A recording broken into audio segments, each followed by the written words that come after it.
welcome, ladies and gentlemen, to another exciting episode of Tales of Heroes. I am your host, Bridger, a.k.a. Adam Russo, here on the East Coast, on the West Coast. My good friend and co-host, Vittensby, welcome to the program. Always great to be here, and I'm pleased to bring you guys this exciting match between two players that are pretty much unbeaten on ladder. Actually, when I was arranging this match between Aniketos and Nystrom, they were unbeaten, and then Nystrom lost against German Supreme, which everyone's been pretty much talking about that replay on Game Replays, and then the next day, Aniketos played German Supreme as well and lost to him. So they are the battle. It's the battle of the unbeatens, unless they play German Supreme this week. So We'll see how this one turns out. It's on Bow Lowlands, the new 1.5 map, which I know you guys probably want to see another replay on, and that's about all I got to say is my intro. What's your take on it, Bridget? We're having some intel coming from our cockatiel on the field. Just wanted to mention this is actually the second of two replays this week. That's right, you got a bonus this week on Tales of Heroes because we have two replays. This one, obviously, between Aniketos and Nystrom on Bow Lowlands, regular 1.5. But this week, we also discussed the battle test mod for Company of Heroes. You can find it at gamereplays.org, and we had an interview with Hero this week. We basically discussed, why the mod was created, what it was for, and we had a replay as well. We're doing 4v4 montages because we've never done a 4v4 yet, and I figured why not now? Why not the best time to figure out what exactly it is that the battle test mod brings to the field? Well, we can see it better on a 4v4 because we can see more units, more strategies used, more doctrine choices, and we can sort of see the changes involved in the mod. So definitely check out the show for that info, and check out the other video replay review this week to see what the battle test mod plays out like. So for now, we are 5 seconds into Aniketos versus Nystrom. So let us begin in 5, 4, 3, 2, 1. There we go. So we have your Pioneer build here. We got a 3 Pioneer start, i.e. 2 building and 1 already on the field. I don't know, how do you say that? If it's 2 building, is that a 2 Pioneer start because you're only building 2? Or is it 3 because you count the one that's on the field? Start. Okay. You count the ones on the I never field understand usually. when people say those things, what exactly they mean. But looks like we have 2 engineers, and that's all he's building as far as I can tell. Thanks to the No Fog of War mod. Awesome. We'll be using that a little bit more today to see if we can get things set up. I'm guessing we're going to see some wire going off in the middle here in an attempt to control that 16 munition point from This Aniketos. seems to be a pretty standard start from both players. It looks like Nystrom's going over to wire off the fence on the right-hand side. I normally pretty much do that myself, and I actually don't go inside of that territory because if you do go inside there, you do run the risk of Axis wiring your engineers inside of there. That's been done to me and a few of my friends a couple times, so you just have to be really careful. It's really important for Axis to secure that 16 munition point and definitely keep it away from allies in the long run. You don't want them to be able to spam suppression and throw infinite amounts of grenades. I like to throw an early OP onto that munitions point if I ever take it as allies. It just holds Axis back just a little bit longer. Interesting strategies. Very nice wire in the far west here that the engineers just laid down, basically forcing the Axis to go all the way around this main road area, which is going to put them obviously much closer to the Allied side if they want to get the left-hand side of this map. But it looks like they're focusing mostly on the right-hand side. So far, I'd say that Nystrom is doing a very good job of taking control, wiring off positions that he wants to have, and forcing the Axis into a corner. Because right now, the Axis has very little choice on where to go. They can go down this main road, which I'm sure is going to be watched by... I mean, there's not a lot of space here to really maneuver, because this is wired off on the left, right over here. You can't even see it. Now you can. So you have the left-hand side very well controlled by Nystrom, and the right-hand side is probably going to be pretty well controlled by Aniketos. But again, he's missing this high fuel and the victory point there that he's not going to get control of. I think it's rather interesting that Aniketos went with the MG first. Usually you'll see Volks first on the field, and then just pretty much mass MGs, usually, from Axis. He's pretty much secured all the munitions points on his side of the river, as well as the 16, so he should be able to fend off a quick quad rush or anything of the like. So we'll see how that plays out. Nystrom's playing a little bit differently than I usually do. I tend to push hard on the right and then hit up that strat point in the upper right-hand corner, because if you control that in Axis and the 16 point in the middle is contested, you pretty much cut them off from any resources from the right side of the map. So I think Nystrom's strategy is based around fuel. He's probably going for quick tanks, and I just came to that conclusion because he really hasn't focused too much on the munitions points. As you can see, he hasn't capped the easy 2 cap by his base. Yeah, he's only just getting to those right now. Here. Yeah, and he's realizing that the 16 point is pretty much completely Aniketos's at this point. And he wired it off again a second time in there too, just in case. Yeah, that's going to slow him down, especially because engineers, for whatever reason, don't they don't really like to cut wire unless you're right next to them, and it takes a little bit of extra micro. Wow, this is very nice positioning here by Nystrom. Look, you've got green cover behind this here, and you've got green cover behind the wall here, and it's basically, you know, anything that comes through there is going to get hit by 2 different squads of riflemen, and, you know, they're pretty devastating even at range, because there's 6 guys putting out a lot of lead. And so, look, we've got 2 machine guns here and Volks that just can't do anything. They can't leave because there's no real cover here. Maybe they can run up to this wall. It's going to be about his only option. And still, he's going to be fighting riflemen in green cover, so it's not going to give him too big of an advantage. If you look at the far right VP, Aniketos just wired off the fence. That's a pretty popular strategy if you wire off that point right there. And if you go just north of the VP, there's a little gap between the fence on the top, and a lot of people like to do that pretty early on either side of the river where you start out in south. Quick MP40s, he's pretty much rolling in the munitions right now. He's got plus 48 income, so... But that means he's at tier 2, so he can cut through wire if he needs to get over to the right side here. Unfortunately, Nystrom thought of it first. He's got some riflemen there. Yeah, Aniketos is just going to do a slow push. This is actually... Usually you see more action in Bow Lowlands in the early game, but I think that's just because Aniketos decided to go MG first, that we didn't see any early Volks versus Rifleman action. It's interesting that Nystrom didn't decide to get a Jeep. Wow. Oh, man. Oh, he almost got all of the squad. Look at that sliver of health. That was ridiculous. Yeah, that would have been definitely a big blow if Nystrom would have lost that squad, but it seems like both sides are fast-teching. Aniketos is building a Comcraft center, which pretty much flows with his strategy that he's been doing on ladder under I Play for Fun usually. I think he's number 6 right now in just about 70 or 80 games. Everyone around him is actually at like 200-300 games, which is one of the perks, I guess, of once the ladder is established. You don't really have to play even half as many games anymore. So I'm expecting Annie always goes blitz pretty much, so I would assume to see some stormtroopers pretty soon with Shreks. Yep, we'll see, but we've got another squad of Volks that have not yet been upgraded. They might be being upgraded. I don't think they are, though. So I think I'd be able to see that. And it looks like... he doesn't have the fuel right now to upgrade to level 1. Oh, no! Oh, no! That was a bad move. I mean, we're watching with the fog of war here. I think Aniketos should have seen those engineers. That was a big mistake right there. Jumping into the building. Not good. Yeah, when this patch first came out, I put an MG in that building, and it was playing against Sahinian, actually, and he was like, you never really want to go in that building. It's just a death trap, pretty much. Sneaky rifleman coming around the outside of this stone wall managed to get behind the machine gunners.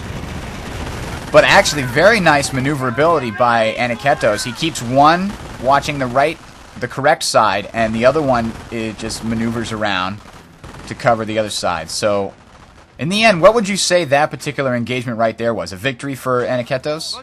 It was definitely a victory for Aniketos because Nystrom doesn't have grenades. I think that was a big mistake. He's going for fast teching as opposed to floating fire. A fully upgraded rifleman strategy. Grenades, bars, quick quads, pretty popular on this map. Nystrom's favoring going straight to tank depot, which may or may not pay off in the long run, but we'll see. I think he's trying to. I think he knows Aniketos always goes blitz, and stormtroopers are the biggest problem for Shermans at this point, just because of cloaking. So you really want to. He's really trying to not feed him that much EXP and maintain as much fuel map control as he possibly can. I think OPing that fuel in the upper left-hand corner by Nystrom is probably a mistake at this point, because as you can see, he really wasn't able to hold on to his side, and that was just a complete waste of manpower. It is preventing his opponent from using it at all, though. I mean, he should be rolling in the munitions here, but as far as I can tell, he's not upgrading. Oh, he is upgrading. Sorry, I'm not even looking down. He is upgrading his engineers here, but some sneaky rifleman again getting around behind the machine guns is going to force those. Oh no! They grabbed the flame upgrade just in time to roast riflemen alive. Oh my god!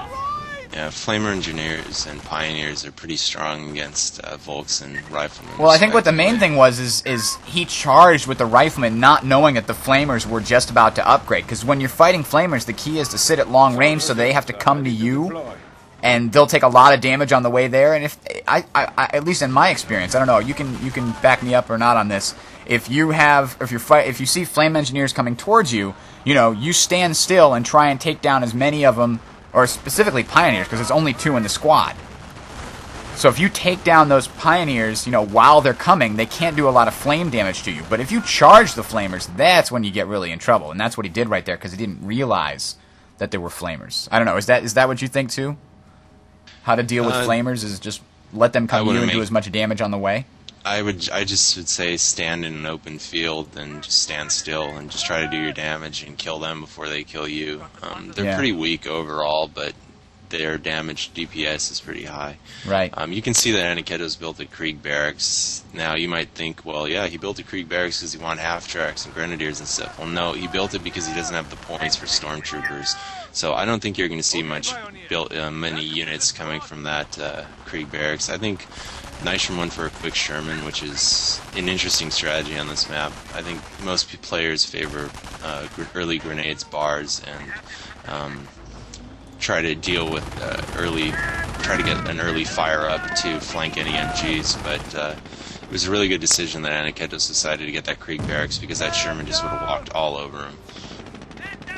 Yeah, there goes the Sherman. Might get a last final hit. Nope, misses. Actually didn't even fire, but again, look at this. Stormtroopers coming in to save the day, but then retreating, which is actually probably a good move in this case. He had to back off to get away from that Sherman. Oh, man. They're cloaked and retreating. That's weird. I noticed that in my first game of retail. They weren't a couple of seconds ago. I don't know why Stormtroopers retreat cloaked, if it's a feature or whatnot, but we'll see how it goes. But we have a second squad of Stormtroopers coming out.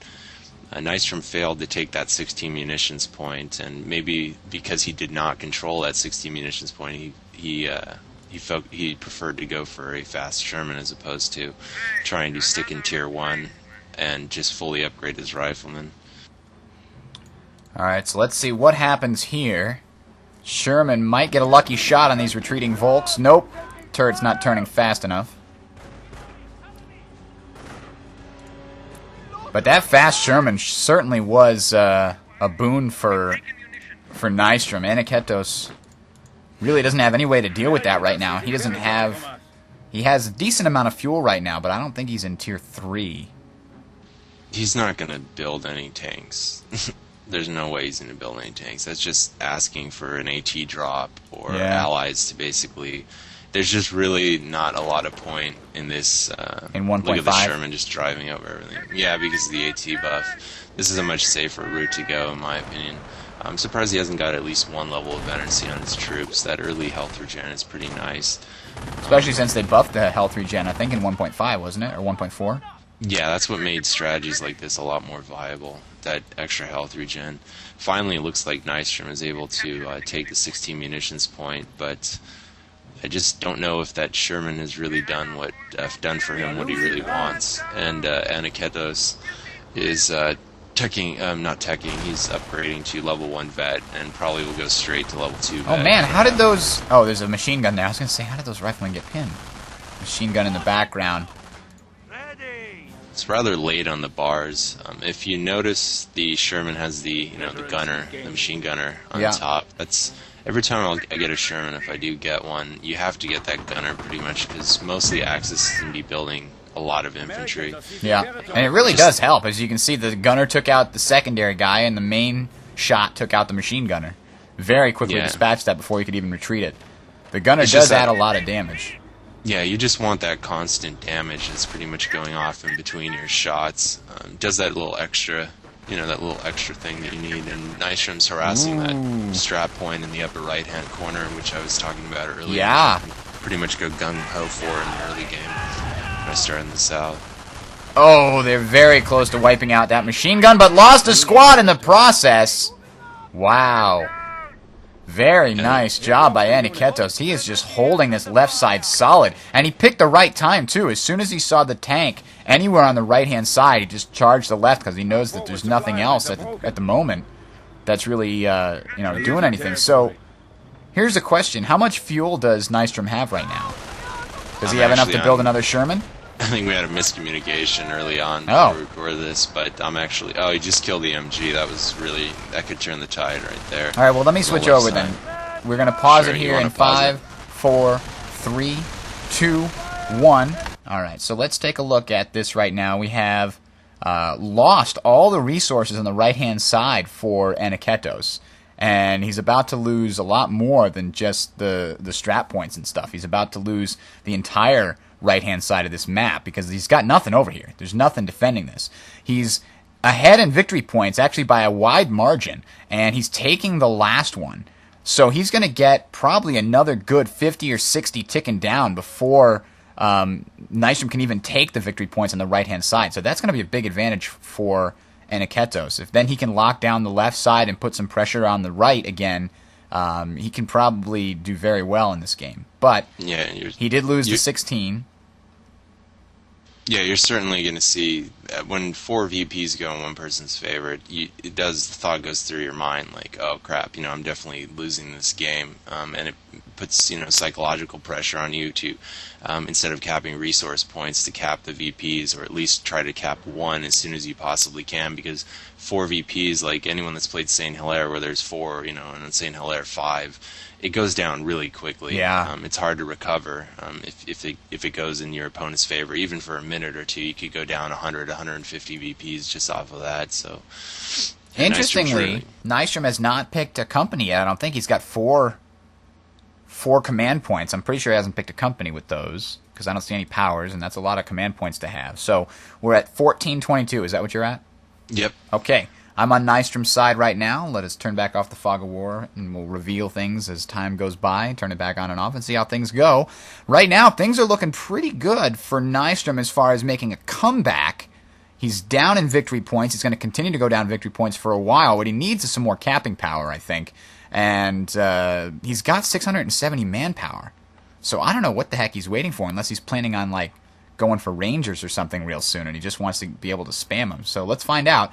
1422. We're starting in 5, 4, 3, 2, 1. Unpause. Let's see what happens. Is he going to go for another Sherman and a rifle squad, or what? We'll have to see. We have level 2 veterancy on infantry. Oh, yeah. Upgrading right now for Aniketos, and pretty much that's going to really make his stormtroopers tough, and as well as even freaking pioneers are pretty beefy once they get a level 2 vet. But we'll see how this plays out. Aniketos is pretty much in an all infantry right now, so he can't really fast respawn like say tier 3 might be able to. But the map's kind of becoming switched, and it looks like he's pretty much taking the left side, and Nystrom's going to pretty much secure the right, so we might have a little bit of a stalemate going on for a little while here. We've got Pioneers wiring off the bottom entrance to the very, very bottom munitions point there, making it harder for the Allies to get out onto the left side of the map. That's a neat little trick. I never even noticed that that was possible myself. That's pretty nice. And now we just see Nystrom figuring it out and going, God damn it. But he's got engineers He's got wire wire cutters, cutters, so sure. he's about to pretty make his much way need- in there. Yeah, this is a map you pretty much need wire cutters. And now he decides to send his Sherman. Now you notice that Sherman, how much damage it did to that bunker. I think Sherman damage might need, at least in 1.6, might need to be buffed against bunkers because it just takes 8-9 shots to take it out, and you just can't spend that much time to take out a bunker. So you might have to get a weapon support Oh, center in this man. And patch. see, the gunner gets killed so easily in that thing. That might have been his own fault for standing in front of the bunker. I guess it could have been. But he's probably a bit paranoid because that's the thing when you play against Blitz. So many people know what happens if you keep your Sherman still for too long. Stormtroopers uncloak and just basically rear shot it, and it's instantly gone. I'm surprised though he went for fast tanks, but he didn't decide to continue on with that strategy. And Well, I think he saw tanks. 2 stormtroopers squads, and he's like, wait a minute. Now he's got 800. He's floating 800 manpower here. I don't know what he's saving up for. 4 command points isn't going to be able to get him anything, I don't think, if he just like goes down one tree or another as far as manpower is concerned. How much munitions does he have? 120 plus 43 income. I don't know. I think putting an OP on that center point Oh, a little no. while back might have been decent. And He's right if he in wanted big to, trouble. he could have went the right side of airborne. I don't. Oh man, mine just blew up in the middle. Very He nice. could have went the right side of airborne for strafing runs. Oh I'm no, not too 2 familiar. more mines on the bridge here. Is the Sherman going to run him over? There's the power of the Shrek. See that? That took off 3/4. That pretty much took off all of its life. Wow, instantly, yeah. it hit. And he's trying to pull him into the mines. Boom! Work, suppressed. And that's going to give the engineers here some time to work. Oh man, I wouldn't have backed it up. I would have pushed it forward just a little bit in order to get them while they're suppressed here. But a stolen MG-42 is going to make a big difference in this fight, considering none of the heavy infantry on the Axis side has any kind of fire-it-up ability. I think at this point he probably should have went the right side of airborne. I know, like, that's not going to help you against late game Tigers, but if he can get off a really good, well-placed strafing run, Yep. it could have pretty much killed all those guys. And certainly with the a 500 manpower loss instantly, plus all the time to reinforce, that could have given him quite an edge. But this is turning into a little bit of a stalemate, but probably not for long. It looks like Nystrom's going to be able to kind of push out. It's unfortunate that Aniketos wasn't able to finish off that Sherman. Nystrom had some pretty good micros, he kind of baited Aniketos into that MG, and into the mines that was to pretty begin smart with. on his part, and the mines too. Yeah, so well played by Nystrom in that engagement. I think that was definitely a victory for him because those odds didn't look very good. And now Yeah, Sta is on the field. He's still got so much manpower right now. He's getting a croc. That's what he was waiting for. But he's also building a weapon support center, which is, I think, a good move at this point. Oh no, he's not getting a croc. Are you kidding me? He's getting a croc. I don't know if that's a good move. No, that's like the worst thing you can possibly do against this kind of strategy at this point, because the Sta will come out onto the field, and you just, I mean, it doesn't seem like the Sta does a lot of damage, but if you can't support your croc with other infantry to deal, maybe What he get a needs is bomb or sticky bombs something. for sure, yeah. Yeah, but I don't know that he this has is that. this is the Blitz He's version getting sticky that I was bombs right talking now, about it's last like- week in the strategy of the week, for sure. Okay. Where I mentioned, you get the level 1 veterancy on your Sta, and then your overall goal is to get level 2. But I think the weapon support center as well is a little late, but we'll see. That Sta took out the side of the building, and along with like half the damage on the building, the health just dropped down. Holy Nerf Sta crap. against buildings, Sta damage against buildings, please. It's overpowered, clearly. Yeah, 2 seriously. shots completely pretty much destroyed I mean, any building. that was a on the tiny world building, map. but still.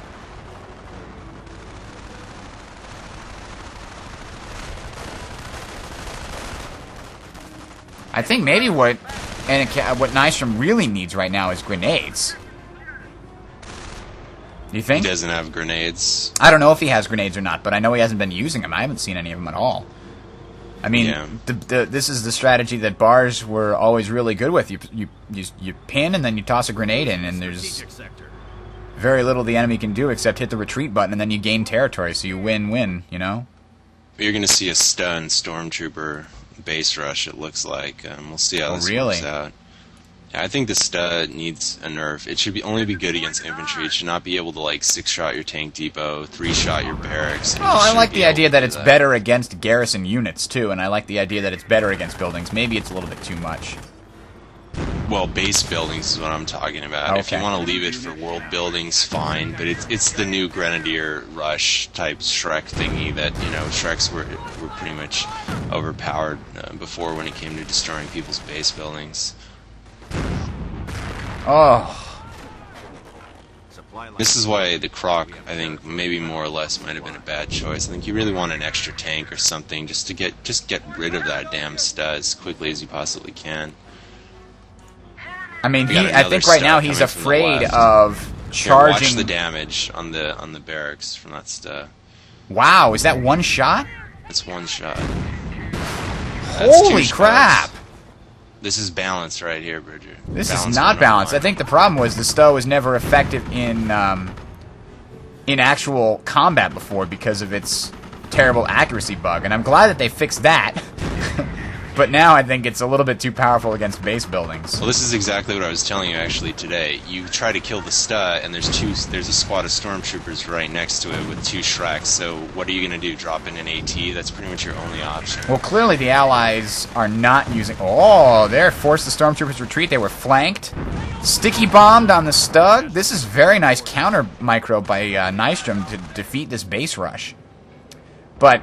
as to what you were saying, you're right, it's not over yet, but as to what you were saying, clearly, Nystrom did not see the 3 giant buffs to the M10, so maybe, I guess that would still be even worse off against the Stormtroopers, yeah. But still, they're cheaper, so they're more expendable, and you probably, with the damage that the M10 has, you could probably get out 2 of them and kill the Sta easily. But again, very good counter micro. That Croc actually did...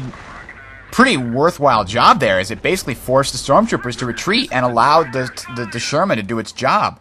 However, we're losing victory point at the northeast there, and we have another base rush going in because we lost the machine gun nest there. This is bad. This could be end game. Yeah, 3 squad of cloaked stormtroopers. GG, pretty much. There we go. Insta-give Sherman. Holy shit! That's a lot of munitions, though. If he could just hit that with... Oh, man, he needs to not be using that mortar for smoke. Use that mortar on those guys. Come on. Yeah, that's GG. Yeah. Wow.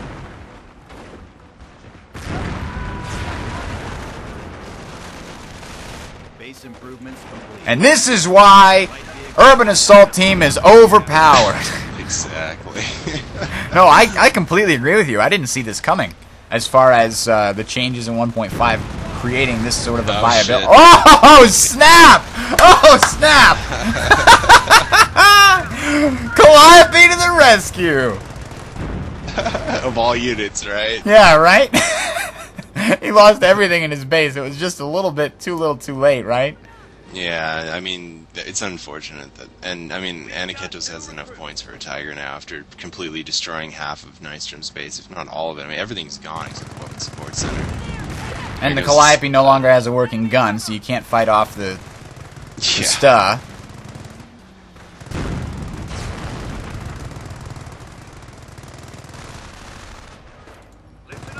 All he's got is sticky bombs to fight this now. That's unfortunate. He's got 152 fuel. He could have pumped out 3, M10s over the course of this, or at least 2 Shermans. Yep. Yeah, it's hard to recover when you lose, your tank depot. Especially when it takes that little time to actually kill it.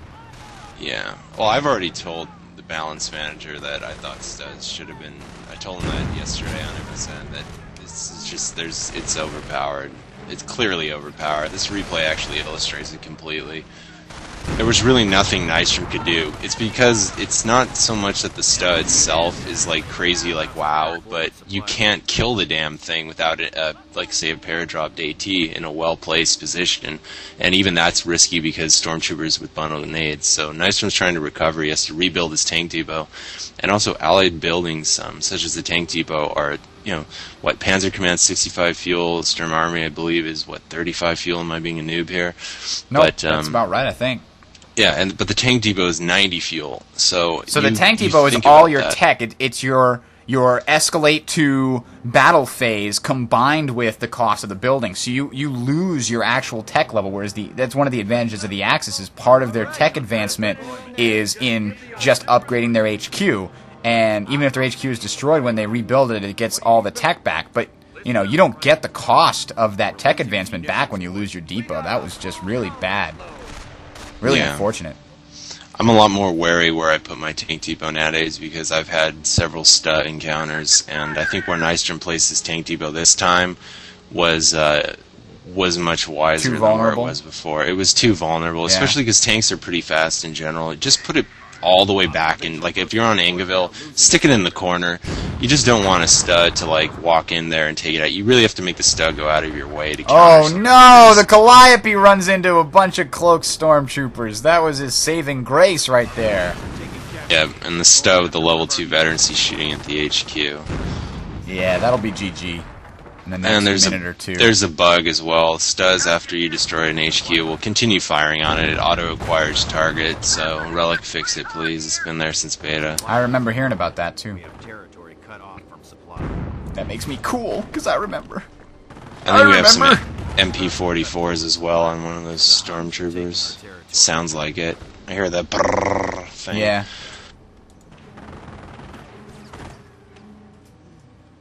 Let's see. Everybody retreat to the HQ, but it's falling to pieces, sir. Retreat anyway. Yeah, I think the biggest problem maybe with the STAs is that you just can't even repair it. You can't repair the damage in time, especially, I mean, the HQ is the most health in the game, so that's maybe just a little bit of a different example, but he had 2 engineer squads and couldn't repair that damage fast enough, so, oh well. There goes Nystrom, echoing the same thing that we're talking about. I mean, apparently he agrees. Yeah. This is like the single, I mean, I think it's actually just as, if not more powerful than that single Panzerschreck guy. Remember we made that video a long time ago? The single Panzerschreck guy with Zeal and Inspired Assault, destroying an entire base, all base buildings in 2 minutes. I think that the STA could beat that time. And it's armored. Exactly. Plus it has stormtroopers backing it up, which I only would include that in the argument because you can't get a STA without getting stormtroopers as well. Yep. So I really think they just need to nerf it against base buildings. If you want to keep it against world buildings, fine, whatever. But I think it's a problem, especially when you can compare it to how fast allies can take down, say, a Panzer Command or a Sturm Army with their tanks. It's just no comparison right there. And let's also point out that when we were talking about the battle test mod, one of the criticisms that I have of one of the changes is they made Panzerschrecks do 15% chance to do engine damage to light vehicles and tanks. And the ally, I mean, we just saw, a couple of squads with Panzerschrecks obliterate a Sherman before it could even move. And you're thinking of making that weapon even more powerful? I don't know. I think with all the fixes that have been put in, and wow, 2 shots a supply yard it looks like. With all the fixes that have been put in over time to the Panzerschreck, as far as, the fix so that to its accuracy and everything else, I don't think it needs any more buffs at this point. I think it's really, not to mention a good, strong unit. Not to mention the Panzerfaust change where Aniketos just hit the Sherman very easily in the rear, and that's one of the changes, that it has a chance to give damaged engine to a Sherman. Yeah. I mean, the only advantage to the Allied tanks is that they're more maneuverable than, say, a STA or a Stug, and then another Panzerfaust. I mean, this is like Nystrom's last chance to save this game, if it's even possible. I mean, there's a Tiger on the way, and I'm sure Aniketos is going to be upgrading level 3 veterancy pretty soon, which that's pretty much unkillable without, say, a Pershing. There's the Tiger. hey, it missed the first shot. Maybe we can have some miracles come in here, because we have a lot of munitions, so we could sticky the tiger to death. Maybe. Oh man, that Sherman was out of control, and it still killed the Sta. Shots like that just make the game fun, but that's basically it right there. So, final analysis. Nerf the Sta against buildings. I think Stas are overpowered. Yeah. I think this replay clearly shows it against space buildings. And everybody's like, 1.5! Axis got nerfed! No, I think they didn't in this case. It's just the Sta was one of the buffs in the game that I definitely liked, and I was using Stas, but I didn't realize they were quite as powerful as this replay has shown. I think that all the old strategies that used to be the end-all be-all strategies, the tier 3 strats, whatever you want to call it, pretty much got nerfed, and then there's these new veterancy strats. Like I told you, Aniketos was not going to use that Krieg barracks for anything unless like he really was losing the game, and maybe he had to get a half-track or something to reinforce in the field. I don't even know what he would make from that, but I think this blitz strategy, as well as that terror strat you saw last week, is kind of the new thing with Axis. You guys just have to adapt. It's more infantry-based, even though it's kind of silly because Axis seems to be more tank-based. I mean, they have definitely more tank options than the Allies do, so we'll see how this patch plays out, and I think we have a lot to look forward to, actually. There's probably some new undiscovered strategies with both sides that are coming out, because there's so many changes to the way the old strats used to play out. Alright, so without further ado, you will be our slaves. No. So, I guess that's the end of the show here today. I've just got to say thanks for tuning in, and definitely check out the Battle Test mod. It's a lot of fun, and maybe we can help prevent odd imbalances like this in the future. This is actually a suggestion we need to make with the Battle Test mod to lower the damage of Stas against buildings. That's not something they've done, so maybe we should talk to Hero about that in the future. So, great game. End of the show. Definitely. I hope you guys enjoyed it. Time to get out of here. This has been Tales of Heroes here on the Team Sportscast Network. Remember that the bandwidth that helps provide Tales of Heroes is available from typefrag.com. As you can see, they've got plenty of different types of Ventrilo servers, from 10 user, 15, 25, all the way up to 200 user Ventrilo servers with crystal clear quality. TSN uses Ventrilo servers from typefrag.com, and they work very well for all our shoutcasts and broadcasts and such. It's awesome. Also, the bandwidth is provided by Insomnia365.com, which basically is your source for dedicated game server hosting. Battlefield 2142 is the newest one. They've also got all kinds of different, other games that you can put on. Basically, the box is yours. You are purchasing a box and a certain amount of bandwidth that goes with it, and it's yours. You don't have to share it with anybody. You can put whatever you want on it, whatever game you want. You can switch back and forth, say maybe host Counter-Strike tonight, and tomorrow maybe you want to do some Battlefield, or maybe the next day you want to go back to some old school Return to Castle Wolfenstein. It's yours to do with what you want.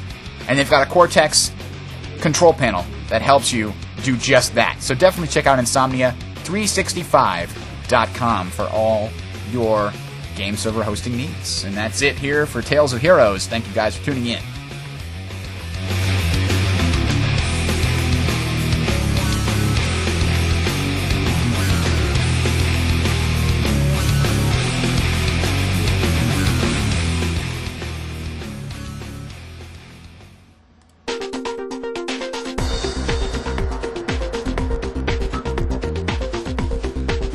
TSN, the Team Sportscast Network.